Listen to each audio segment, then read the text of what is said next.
हरे कृष्णा, राधे राधे, ओम नमः शिवाय। फ्रेंड्स, आज की वीडियो में हम जानेंगे कि हरितालिका तीज व्रत की चौकी कब और कैसे उठानी है, व्रत का पारण किस समय करना है और हम विसर्जन कैसे करें। तो देखिए, हरितालिका तीज व्रत 26 अगस्त के दिन किया जाएगा और व्रत की चौकी 27 अगस्त को सुबह उठानी है। तो देखिए, 27 अगस्त को सुबह हमें जैसे रोजाना पूजा करते हैं उसी तरीके से चौकी पर दीपक जलाएंगे और अपनी पूजा कर लेंगे। नॉर्मल पूजा हमें करनी है। पूजा के बाद जो भोग प्रसाद आप चढ़ाए हैं वह सब सदस्यों में आप बांट दीजिए प्रसाद के स्वरूप में। और हरितालिका तीज व्रत की पूजा में जो भी आपने साड़ी या सूट चढ़ाया है या साड़ी सूट और साथ में जो दक्षिणा चढ़ाया है वह हमें दान करना है। आप यह किसी पंडित को दान दे सकते हैं या किसी भी गरीब को या ज़रूरतमंद को दान दे सकते हैं।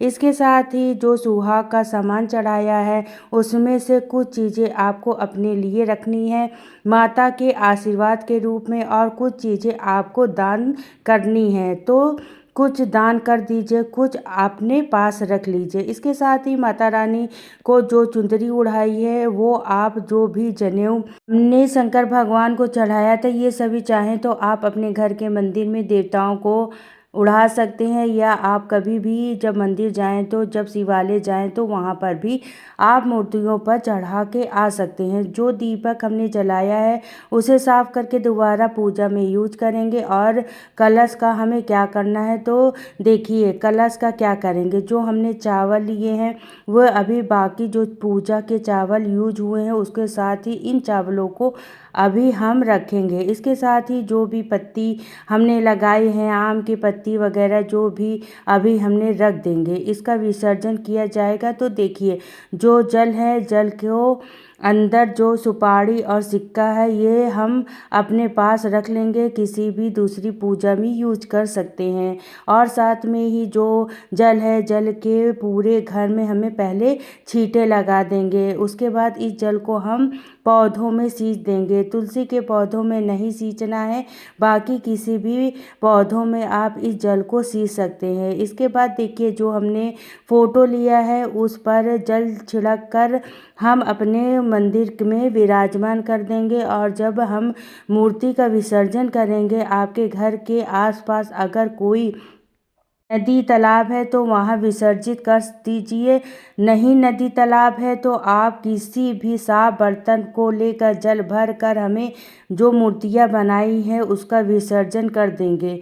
ओम नमः शिवाय बोलते हुए हम यहाँ पर भगवान शिव शंकर, भगवान गणेश जी, माता पार्वती सभी की जो मूर्तियाँ हमने बनाई हैं उसका विसर्जन कर देंगे। बहुत ही प्रेम पूर्वक हमें विसर्जन करना है। इसके साथ ही जो भी फूल पत्ती हमने चढ़ाया है वो सब चीज़ें भी हम साथ में ही भगोने में या किसी में आप विसर्जित कर रहे हैं तो विसर्जन कर देंगे। तो यहाँ पर जितने भी फूल पत्ती थी सब यूज हो जाएगी। मिट्टी की मूर्ति है तो थोड़ी देर में पानी में घुल जाएगी। जब यह पानी में घुल जाए तब हमें इसे पौधे में डाल देंगे। तुलसी के पौधे को छोड़ के बाकी किसी भी पौधे में आप इसे डाल सकते हैं। तो इस तरीके से विसर्जन हो जाएगा। और देखिए, विसर्जन आप पहले सुबह पूजा कर लीजिएगा, उसके बाद व्रत का पारण कर लीजिएगा, फिर आप आराम से विसर्जन कर दीजिएगा। ऐसा ज़रूरी नहीं है कि उठते ही आपको विसर्जन करना है। पहले आप आराम से व्रत का पारण कर लीजिए, उसके बाद आप विसर्जन कर दीजिएगा। और जो भी हमने पूजा में चावल यूज किए हैं उन चावलों को हम दान कर देंगे। तो उसमें थोड़ा सा चावल आप मिला के कम से कम इतने चावल हो जाएं कि एक मनुष्य के एक वक्त का खाना बन जाए। तो इतने चावल आप किसी भी गरीब को या पंडित को दान दे सकते हैं। और जो आसन हमने बिछाया था इस आसन को धोकर दोबारा पूजा में यूज कर लेंगे और चौकी को भी हम दोबारा पूजा में यूज कर लेंगे। तो इस तरीके से हमने हरितालिका तीज व्रत की चौकी उठानी है। आप व्रत के पारण का समय मैं आपको बता देती हूँ। तो हरितालिका तीज व्रत का पारण इस वर्ष 2025 में 27 अगस्त सुबह 5:40 से लेकर 7:05 तक किया जाएगा।